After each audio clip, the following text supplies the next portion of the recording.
I want to get the Civic in the garage. You can see here.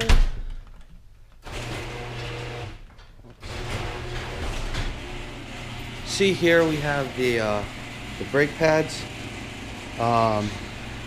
Duralast Gold, because the normal Duralast is really cheap. So yeah, we'll pull this guy into the garage so we can start getting to work on it. Okay, so now we have the tire off. You can see brake pad there. The weird thing about these is it actually has two screws. Those were really difficult to get off. And then we're gonna take off the, what are these called? The shot? Yeah, we're gonna take off mounts for the caliper, and hopefully we won't have to take off the bracket it attaches to, but since we are planning on changing the rotors, we probably will have to.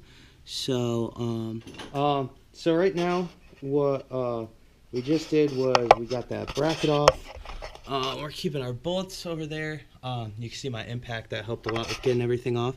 And then this is the old rotor. Huh? But it never came off with that bracket. Yeah, and it wouldn't have come off if we didn't take that bracket off. So you do have to take that off. Now what we're gonna do is, if you see this here, we're gonna compress that piston back in. This one shouldn't take too long. I'm gonna open up the master cylinder so we don't get air bubbles in anything. And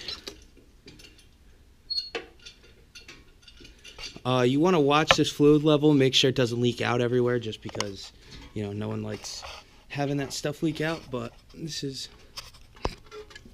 you just slowly turn it. You want to move really slow, so that, you know, you don't get any air in it.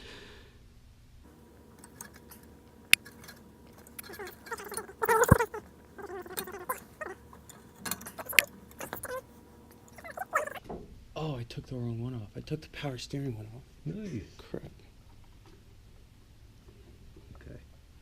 Great job, Mike.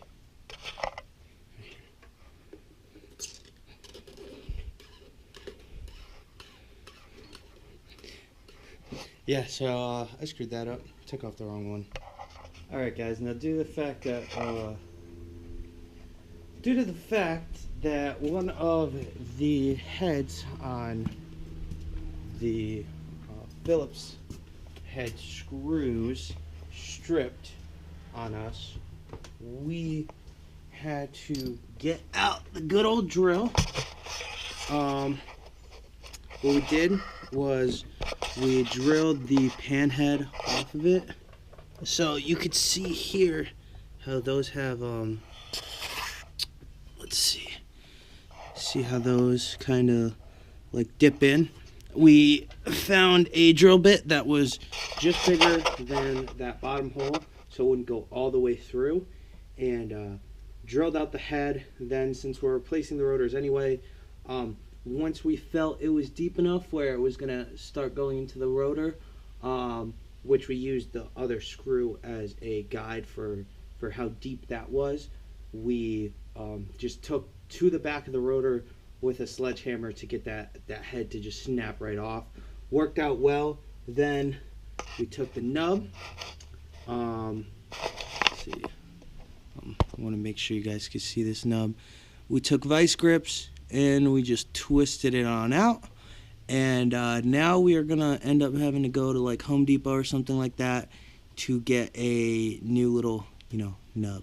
So that's all for right now, but we will see you when we get that part, and when we're putting it back on. I already compressed the piston on this side. You can see that's sitting nice and flush, where when you look at it from the side you can't see it, which is exactly what you want. Alright guys, so the one last thing I want to add to this is we tested out the Civic and all that stuff, and we did the front brakes. We realized that we do need to do the rear brakes as well. Should have just bought them all together. Should have done it all in one day, but gonna have to end up making a separate video for that. Plus, they are gonna be slightly different in your approach, since you do have like eBird cables and stuff like that to worry about in the rear that you don't have in the front. So there will be another video coming out on that, so it might be a little bit redundant, but on that one I think I'll try and do a little bit better of a job of doing an exact step by step on how to do it. And I hope you guys enjoyed the video.